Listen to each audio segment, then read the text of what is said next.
Unintentional tort. Unintentional tort वो tort होता है जिसके अंदर वोलेशन होता है स्टैंडर्ड ऑफ केयर का।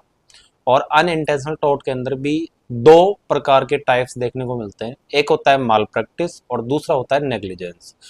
माल प्रैक्टिस का अगर सीधा सा मतलब अपन बात करें माल प्रैक्टिस के बारे में, तो उसका सीधा सा मतलब ये होता है कि एक पर्टिकुलर नर्स को यदि कोई भी ड्यूटी असाइन की गई है और वो ड्यूटी एक पर्टिकुलर नर्स के द्वारा यदि सही तरीके से रेस्पॉन्सिबिलिटी मानते हुए नहीं निभाई जाती है और उसकी वजह से अगर उसके क्लाइंट को इंजरी होती है, तो ये जो पर्टिकुलर एक्ट या कंडक्ट होता है एक नर्स का, वो आपका माल प्रैक्टिस कहलाता है। ठीक है। दूसरा टाइप आता है अनइंटेंशनल टोर्ट का, वो आता है आपका नेग्लिजेंस। नेग्लिजेंस भी माल प्रैक्टिस की तरह ही बहुत सीवियर ऑफेंस होता है या कंडक्ट होता है एक पर्टिकुलर नर्स का, जिसके अंदर एक पर्टिकुलर नर्स की जो भी रेस्पॉन्सिबिलिटीज है या जो भी उसका कंडक्ट है या जो उसका एक्ट है, उसकी वजह से एक उसके जो भी रिसीव करने वाला केयर रिसीव करने वाला जो क्लाइंट या पेशेंट होता है उसको इंजरी होती है। यानी कि मैं सीधा से कहूँ कि एक पर्टिकुलर नर्स अपने कंडक्ट या एक्ट को परफॉर्म करने के लिए एफिशिएंट नहीं है, उसकी वजह से अगर उसके क्लाइंट को इंजरी होती है, तो ये जो उसका एक्ट या कंडक्ट होता है एक नर्स या एक नर्सिंग ऑफिसर का, तो ये आपके नेग्लिजेंस के अंदर काउंट होता है।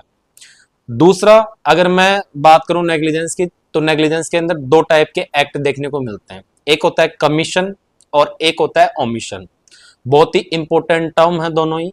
कमीशन का मतलब होता है unrighteous act that was done, और ओमिशन का मतलब होता है righteous act that was not done. यानी कि आपके कमीशन के अंदर एक पर्टिकुलर नर्स का वह कंडक्ट या एक्ट होता है जो उसको नहीं करना चाहिए, लेकिन वो फिर करती है उस एक्ट को या उस कंडक्ट को, और उसकी वजह से उसके क्लाइंट को इंजरी होती है। तो ये जो वे ऑफ एक्ट है एक पर्टिकुलर नर्स का, ये कहलाता है कमीशन। और दूसरी जो टर्म है ओमिशन, ओमिशन के अंदर कोई भी राइटियस एक्ट जो एक नर्स को करना चाहिए, अगर वो नर्स वो एक्ट नहीं करती है और उस नहीं करने की वजह से अगर उसके क्लाइंट को इंजरी फेस करने को मिलती है, तो ये जो वे ऑफ कंडक्ट होता है नर्स का इस पर्टिकुलर सिचुएशन के अंदर, वो ओमिशन कहलाता है। ठीक है।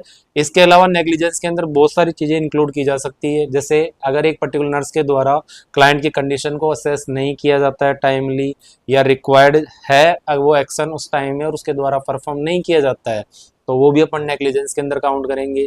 अगर उसकी रिपोर्ट्स हैं रिकॉर्ड्स हैं उसके द्वारा असेस नहीं किए जाते, टाइमली मॉनिटर नहीं किए जाते हैं, जो भी 6 राइट होते हैं क्लाइंट के वो पर्टिकुलर नर्स के द्वारा फॉलो नहीं किए जाते हैं।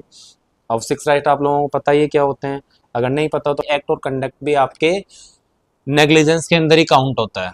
इसके अलावा अगर मान लीजिए आईवी ड्रग एडमिनिस्ट्रेशन है, आईवी इन्फ्यूजन्स है, ये पर्टिकुलर रेस्पॉन्सिबिलिटी भी अगर एक नर्स के द्वारा नहीं निभाई जाती है और उसकी वजह से क्लाइंट को रिजल्टेंट इंजरी होती है, तो ये एक्ट भी आपका नेग्लिजेंस के अंदर ही काउंट होता है। तो नेग्लिजेंस एंड माल प्रैक्टिस दोनों ही प्रकार के जो टाइप्स हैं अनइंटेंशनल टोर्ट के, वो सीवियर ऑफेंस होते हैं, और इन प्रकार के ऑफेंस या कंडक्ट से एक पर्टिकुलर नर्स को बचना चाहिए, और हमेशा जो भी वर्क है वो स्किल्ड होना चाहिए, एफिशिएंट होना चाहिए।